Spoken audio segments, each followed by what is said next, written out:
দেশি লাউ দিয়ে, দেশি চিংড়ি মাছ দিয়ে একদম ঘেরে টাটকা, টাটকা দেশি ছোট, ছোট চিংড়ি মাছ দিয়ে আর লাউ দিয়ে রান্না করলাম টমেটো দিয়ে। ছোট্ট একটা জালিয়া একদম। এত সুন্দর মিষ্টি লাউ। তো দেখেই কিন্তু আমার পছন্দ হচ্ছিল না যে এত ছোট লাউ সিদ্ধ হবে কিনা। তো যাক মাশাআল্লাহ অনেক ভালো। আর এখানে হচ্ছে দেশি ট্যাংরা মাছ দিয়ে, পালং শাক দিয়ে, লাউ শাক দিয়ে রান্না করেছি একদম গা মাখা তেলের ঝোল রেখে। কারণ লাউ শাকও ছিল অল্প, পালং শাকও ছিল অল্প। এইজন্য ২ রকমের শাক একসাথে করে দিয়ে রান্না করলাম।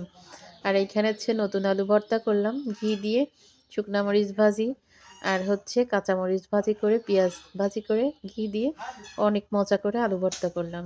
গরম, গরম তরকারি, ৩ টাই গরম তরকারি আর ভাত রান্না করলাম। তো আজকে এই খাবারগুলা কিন্তু দুপুরই আর রাতের জন্য রান্না করেছি। আর রাতে তো প্রত্যেকদিন ডিম ভাজি করতেই হয়। যত ভাগেরই থাক না কেন, ডিম ভাজি করতেই হবে ২-৩ টা করে। তো রান্না শেষ হয়ে গেছে। লাউর তরকারিটা যে এত মজা হইছে, শাকের তরকারিটাও কিন্তু অনেক বেশি মজা হইছে। আর আলু ভর্তা তো কোনো কথাই নেই। আসলে একটু ভর্তা, ভর্তা ভালো লাগে। কিন্তু ছেলেরা তো খেতে চায় না।